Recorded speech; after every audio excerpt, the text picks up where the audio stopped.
know each other pretty well, so I'll let you introduce yourself. Okay, great. Let me try to start.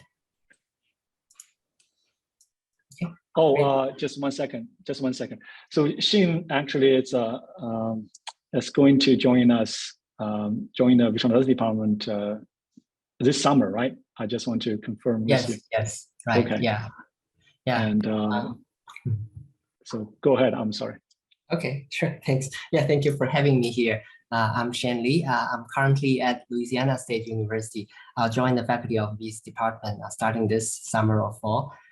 Today, I'm going to talk about our work on digital reconstruction and modeling from incomplete visual data. I'll talk about some of their applications. Our research interest is in developing 3D and 4D digital modeling tools and algorithms that could take in visual fragment inputs such as like photos or videos or scanned point clouds or other raw visual inputs and convert them into digital models, then process or repair these models to make them analysis friendly or simulation friendly. So building such models obviously could benefit many digital twins related tasks. So here are some projects we applied them on. I'll first very briefly introduce some of these projects. With that, I can better show you what tools we are trying to build. So one example is a real-time environment reconstruction and localization from sequential images. So a few years ago, we built this simple navigating iRobot carrying a Kinect sensor and Raspberry Pi. The Pi controls the sensor to capture and process about 1.5 photos per second and performs a 3D reconstruction in real time. It could generate a map of the environment and localize the robot in that map. So specifically, our system can work in an unreliable and low processing bandwidth environment. So in this example, when the input sequence is limited by the bandwidth of the network, and it's only sampled about 1.5 frames per second, unlike other well-known systems that will fail in registering and reconstructing the scene, and our system can still successfully reconstruct the whole environment. We then generalized and applied our reconstruction techniques to process larger scaled outdoor LiDAR scan data and perform some vehicle or drone based scene mapping and object tracking. So those are examples reconstructing static scenes, but we also reconstruct deforming objects. So I will explain it in this following medical project. So in this project, we try to build a digital lung motion models to help guide the radiation therapy. We know lung cancer causes the most cancer-related death in the US, and the patients often need to undergo radiation therapy. And during the radiation therapy, the radiation beam is supposed to target the tumor and avoid surrounding healthy tissues. But because both the tumor and the tissues are moving with respiration, it's very difficult to track. So currently the radiation beam just targets on a bigger region roughly, and then it radiates both the good and bad tissues. So it will be desirable if we can reconstruct the moving pattern of the lung tissues and tumors, and then this can be used to guide the radiation beam more accurately. So we have been working with multiple medical centers to build this next generation treatment optimization platform. So we developed a registration and parameterization platform to convert the patient's CT scans or X-ray scans into a digital deforming lung model. So it parameterizes the lung deformation. So with our model, we can use it to track the deformation of the tissue and the movement of the tumor. So the error is bounded by 1.2 millimeter, which is about 30% more accurate than existing registration systems when our paper were published. Okay. So besides reconstructing sequential data, we also try to generalize our techniques to handle unordered data sets.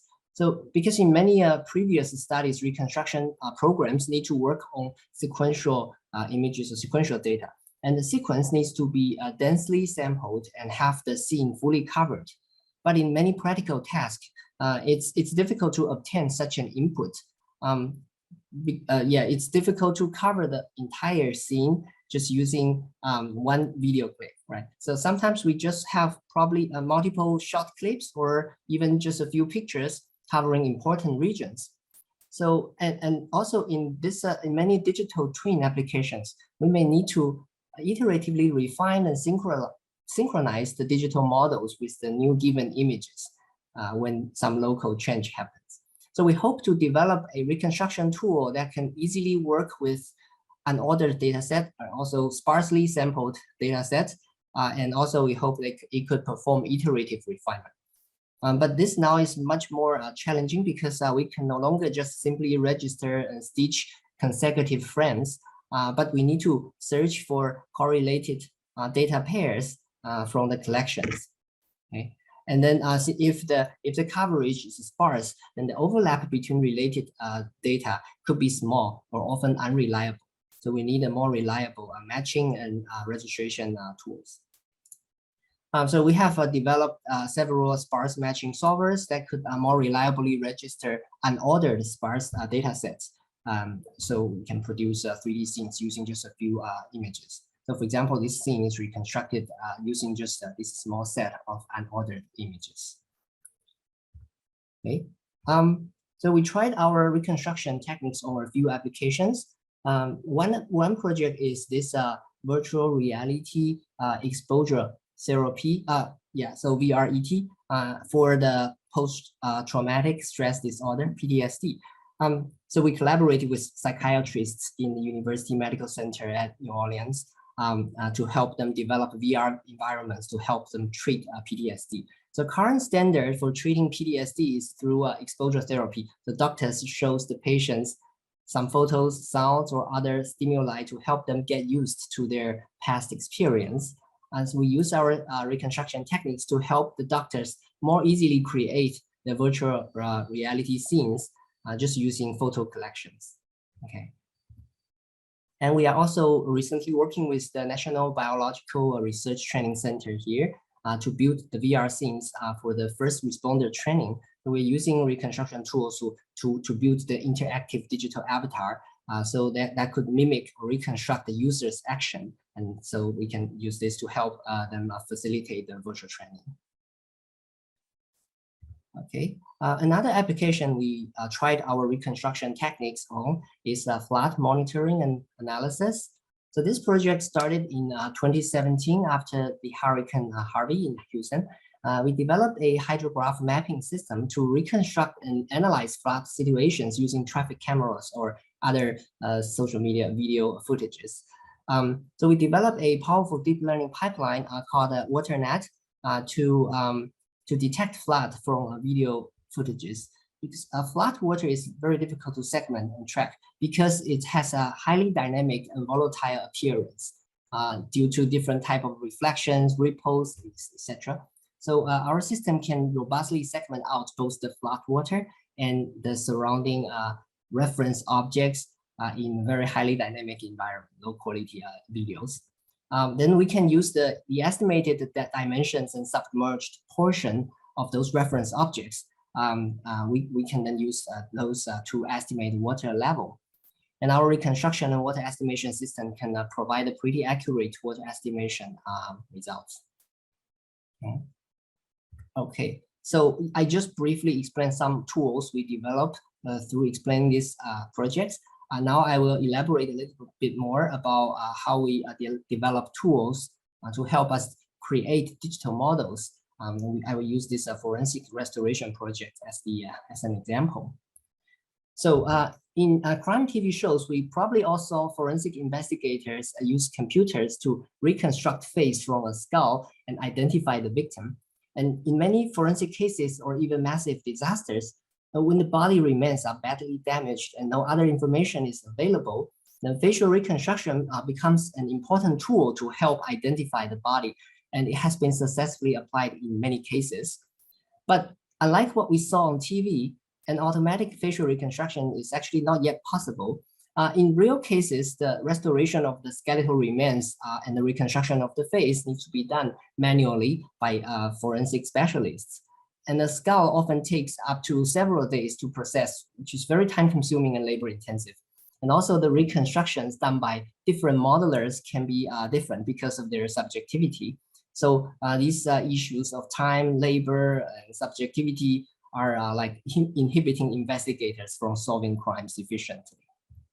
So our goal is to develop a digital platform to automate the full procedure.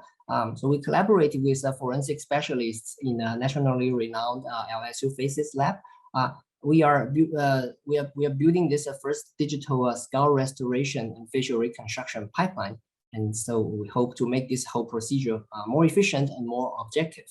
And this pipeline has three main components: fragmented skull reassembly, compose them back to the skull, and field, and then the damaged region restoration, and then facial reconstruction. So I'll briefly explain them one by one. So the first step is we will look at the bones themselves. When the skeletal remains come to us, usually the skulls are damaged or fragmented with part of them missing, often damaged by animal or environmental activities. So the first step is to reassemble these pieces back together. So conventionally, these pieces need to be manually reassembled and held together using wax or other glues. Again, this is slow and dependent on the modeler's skill. So in our platform, we scan the fragments into digital models, or we can use 3D scanners, or we can use cameras and then just do the reconstruction. And then we got these digital models. And we have the computers to do the reassembly for us. So a challenge here is how can we teach computers to process these pieces and reassemble them automatically. So if we consider this problem in 2D, this is equivalent to teaching computers to solve the jigsaw puzzle. Although this has been studied as a classic computer vision problems for more than 2 decades, we found that most existing algorithms only work on toy examples and couldn't even handle moderately complex puzzles. So we have actually developed several new deep local feature extraction tools, matching pipelines, and global composition solvers to tackle this problem. I'll skip the technical detail. Our model can effectively solve a puzzle with hundreds of pieces, significantly enhance the state of the art in a fragment reassembly. So this is in 2D, and in 3D, this generalizes well. So suppose we have that ceramic model, we can break it into pieces, and we scan these pieces, and then our program can reassemble them back into a digital model. Some more examples. These are more ceramic models, and the piece can be quite small. On real skulls, this pipeline also works. So this is an example that our program reassemble a fragmented skull. This is another example. So after fragment reassembly, we probably can notice that some parts are still missing. So in this case, this region is damaged by a gunshot, and so those pieces was not found. So we need a program to help us repair this damaged region and restore the complete skull. So we develop a restoration pipeline combining 3 strategies. First is we can use the skull's self-symmetry to repair the skull. So because we know the skull is generally symmetric, so if we could detect the symmetric pattern, we can use one side to repair the other side. We can also repair the missing regions by transplanting its counterpart from a skull template. If you have some example skull, then we can copy some regions from there. We can also better complete the geometry using a database. So we created a statistical model and then use that to better predict the missing region in a new given skull. So integrating all these strategies, we have built a reliable repairing system for damaged skulls. Okay, so that's the second step. And after this damage restoration, the last step is to just grow faces, bring the flesh onto the skull. Performing such a facial reconstruction is actually quite challenging, even for forensic specialists. In their manual pipeline, the modelers first places a few landmarks on the skull, trim their length to mimic the tissue thickness, and then use them to constrain the face geometry. Okay. Although this general geometry of the face can be determined by the skull, some certain features, such as like lip shapes or eyebrows or hairstyle, and they cannot be inferred from the bones. So a realistic facial reconstruction often rely on a certain artistic interpretation from the modelers. And to tackle this under constraint synthesis problem, the main existing approaches includes like computer graphics-based method or statistical-based method. Both of them use skull and tissue thickness information as the constraint and introduce some smoothness regularization function to perform the face fitting. And the resultant faces are often overly smooth and unrealistic. So we propose a new reconstruction pipeline. So instead of reconstructing the face directly from a skull, which is quite difficult, we first reconstruct the face from photos, which is it's much easier. We reconstruct some 3D faces from 2D pictures. This is much easier, and these photos could come from like a database of missing persons. With this, we will be able to generate a very big 3D face candidate database. And then we like this, so we can have a lot of 3D faces with nice details. And then we can perform a superimposition to match the query skull with each 3D face. And then we check, okay, how likely the skull belongs to this person. And then this matching can gives us a set of best matched candidates. And finally, we pick the best one and then refine the face accordingly. Okay.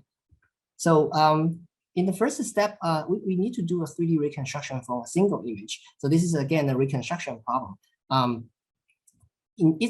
Reconstructing 3D from just one image is in general challenging. But here, because the target object is the face, it has a specific geometric structure. So it could be parameterized. So we developed actually a model-based neural network to perform this reconstruction. I will skip the technical detail. So we build a parametric model that we can use an autoencoder to learn from an image how to extract those parameters and then use that to reconstruct the 3D face. We build a very big 2D, 3D face database to support our training, and also some techniques to integrating multiple photos to improve the reliability. So I'll skip all the technical detail. Comparing with other state-of-the-art face reconstruction algorithms, our produced faces look both realistic and it contains better details. So we also quantitatively compare our method with those other state-of-art methods, and then it shows that our reconstruction error is actually smaller than others.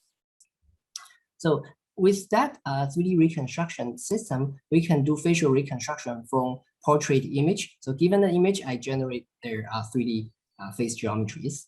Okay. Now the next step is to do the superimposition. Right? Given the skull, I try to check which face in which 3D face matches best with this skull. So we simply just check following a set of tissue depths grown on this skull, and we fit the face onto this skull and measure, okay, how well this tissue depths deviate from the standard value. So here the green points indicate regions where tissue depths have a small deviation from the standard, while the red point indicates, okay, the tissue depth here is abnormal. So the superimposition score or matching score between this skull and this face is just based on the ratio of the green and the red points. So with this, we'll be able to report, okay, the likelihood of how each face match with this skull. Then we can pick one or several best matched faces, take them, do the resynthesis, refine the face according to the skull. So because even this face matches best with the skull, some region might not fully follow the tissue distribution. So and through our superimposition, we already know these regions are red points, so they are not well matched. So we basically just freeze other well matched region and modify this region. So this is like we perform a plastic surgery to modify the face until this whole face matches perfectly with the skull. Okay. Only 1 minute left. Okay. Yeah, I'll skip the technical detail. So we have done this on different multiple more than 250 scans and found that the reconstruction error is quite small. Okay, so this shows our whole digital pipeline to reconstruct from the skull to the face. I'll just skip all the detail. And besides the forensic facial reconstruction, we can also do this kind of digital restoration for archaeological relics or shredded or ripped documents. One quick demo showing that, yeah, we just shred some papers, and then we scan the pictures, scan them, and then get the shred documents, and then our algorithm can just reconstruct the documents. Okay, I'll skip that. Conclusion, so we worked on developing tools to help automate the reconstruction of all kinds of raw input data. And we also developed modeling tool to help parameterize or repair or synthesize these models to make them probably analysis friendly or simulation friendly. So here, we are very interested in exploring potential technical collaborations to improve these tools in real tasks, and we are excited to find potential applications of these techniques. So yeah, that's everything. Okay. Sure. Thank you so much.